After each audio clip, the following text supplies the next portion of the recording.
মহান স্বাধীনতা দিবসে জাতীয় স্মৃতিসৌধে মুক্তিযুদ্ধে বীর শহীদদের প্রতি শ্রদ্ধা জানিয়েছেন রাষ্ট্রপতি মোহাম্মদ শাহাবুদ্দিন ও প্রধান উপদেষ্টা ডক্টর মোহাম্মদ ইউনূস। ২৪-এর গণঅভ্যুত্থানের স্বাধীনতার চেতনাকে রক্ষা করা হয়েছে। জাতীয় স্বার্থে সংস্কারের প্রশ্নে ঐকমত্য গড়ে তোলার তাগিদ উপদেষ্টাদের। ৪ দিনের সফরে চীন পৌঁছেছেন অন্তর্বর্তী সরকারের প্রধান উপদেষ্টা ডক্টর মোহাম্মদ ইউনূস। বৈঠক করবেন চীনা প্রেসিডেন্ট শি জিনপিং এর সাথে।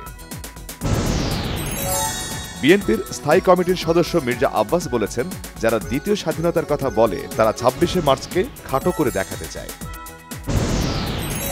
প্রধান উপদেষ্টার ভাষণে নির্বাচনের রোডম্যাপ নিয়ে কোনো কথা না থাকায় বিএনপি হতাশ, জানিয়েছেন দলের মহাসচিব মির্জা ফখরুল ইসলাম আলমগীর।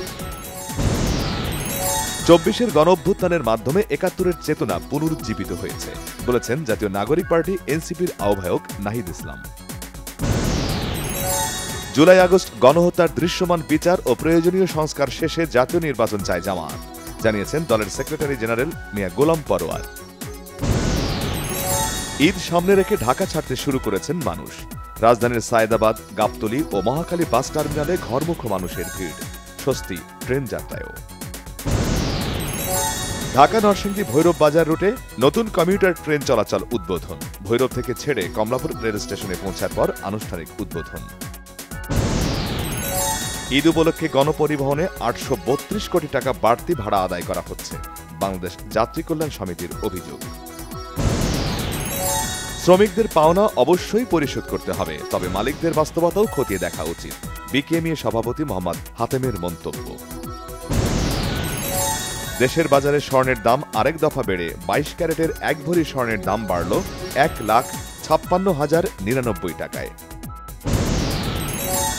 রাজধানীতে র‍্যাব পরিচয় ডাকাতির ঘটনায় ৪ জন আটক। ধানমন্ডির একটি বাড়িতে ডাকাতি করে পালানোর সময় এলাকাবাসীর সহযোগিতায় তাদের আটক করে পুলিশ। চির বিদায় নিলেন বাঙালির সাংস্কৃতিক অধিকার আদায়ের পুরোধা ব্যক্তিত্ব সঞ্জিদা খাতুন। প্রিয় মানুষকে বিদায় জানাতে ধানমন্ডির ছায়ানট ভবনে শোকাহত মানুষের ঢল। চট্টগ্রামের মিরসরাইয়ে বিএনপির দুপক্ষের সংঘর্ষে জাবেদ নামে একজন নিহত, আহত হয়েছে অন্তত ৮ জন। কমিটি গঠন নিয়ে বিরোধের জেরে সংঘর্ষ। চট্টগ্রামের রাঙ্গুনিয়ায় চিকিৎসাধীন অবস্থায় মারা গেছেন দুর্বৃত্তের হামলায় আহত আওয়ামী লীগ নেতা Mohammad Nurul Islam Talukdar.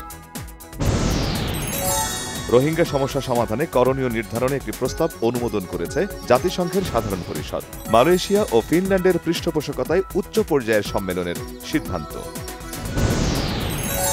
AFC Asian cup ফুটবলের বাছাই পর্বের ম্যাচ খেলে দেশে ফিরেছে বাংলাদেশ জাতীয় ফুটবল দল। গতকাল ভারতের শিলংয়ে ম্যাচে গোলশূন্য ড্র করে বাংলাদেশ। চিরপ্রতিদ্বন্দ্বী ব্রাজিলকে ৪-১ গোলে উড়িয়ে দিয়ে লাতিন আমেরিকা থেকে সবার আগে বিশ্বকাপের টিকিট কাটল বর্তমান বিশ্ব চ্যাম্পিয়ন আর্জেন্টিনা। এফডিসিতে শুরু হয়েছে তাণ্ডব ছবির শুটিং। রায়হান রাফি পরিচালিত ছবির শুটিংয়ে অংশ নিয়েছেন সাকিব খান ও জয়া আহসান।